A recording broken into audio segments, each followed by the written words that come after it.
Yeah, g'day there.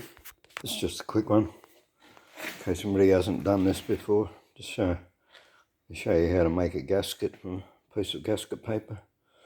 And if you have to, you can use like a cornflake packet. It'll work. Just rub a bit of oil into it before you use it.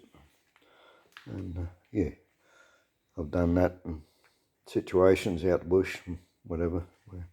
Haven't been able to get a proper gasket or gasket paper, but yeah, a lot of times I'll make my own gaskets. It's just so much cheaper, you know, with the exception, like, you know, you don't try and make head gaskets or manifold gaskets, or yeah, like exhaust ones and stuff like that.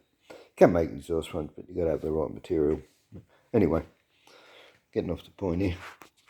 Right, the first thing I do, right, sit the sheet over it, cover it all, and you rub with your finger where the holes are. Right, hold it very steady with one hand and rub with the other hand.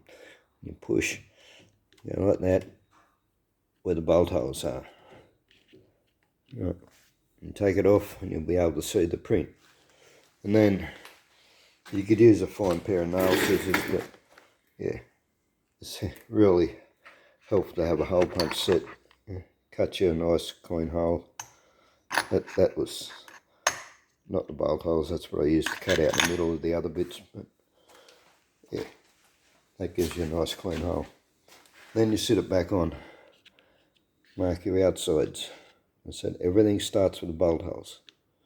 Right? And once you have the bolt holes, well, then you can secure the gasket in place. Do your outsides and then you rub around here. This is back on here because this part of it didn't come out clearly enough to cut it. And then you just rub it. Rub your finger out, thumb, whatever.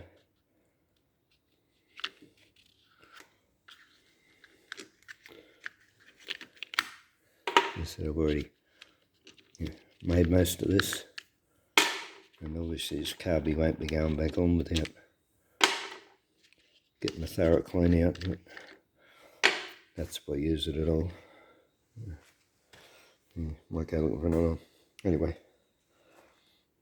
hopefully you can see the print that it's made. You can see two lines here, but this is the outer piece. That's the outer rim, so you definitely don't want to cut that. But yeah, see, gives you an exact print, so you can cut it out. I'll finish cutting that out, and there we go. There's my base gasket. And the reason I'm cutting that out now is because I'm still making the base plate. I've cut the holes in the centre. I've done them by measurement. That's what all these lines are. Centre measurement. Yeah. Centre of the hole, which was worked out by putting a square on the side.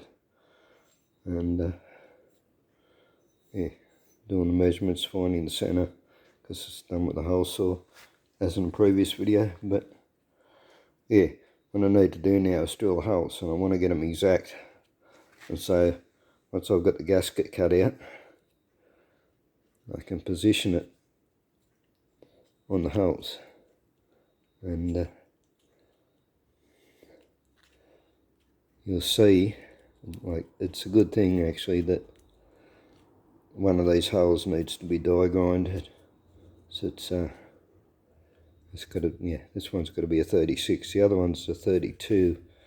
We use the 32 hole saw, but it's actually gone to 33. So it is just, like, yeah, a mil bigger overall, which isn't going to make any difference. But yeah, as I said, now that I've got this gasket, and once I finish cutting it, I'll get this positioned, and then I can accurately mark the holes. Drill the holes, and then I can get the gasket back on there. And I can put bolts through it, keep the gasket in place, and accurately mark this other hole, so I can die grind it a bit bigger. Okay, well, hope that's helpful to somebody. I figure, yeah, most people working on cars already know how to do this anyway, but yeah, we're going to learn somewhere. So, yeah, making your own gaskets can save you a lot of money. And as I mentioned before, there's there's time and place for making your own gaskets, and there are other times where you really need to buy the right thing. So, yeah. All right, thanks for watching. Bye.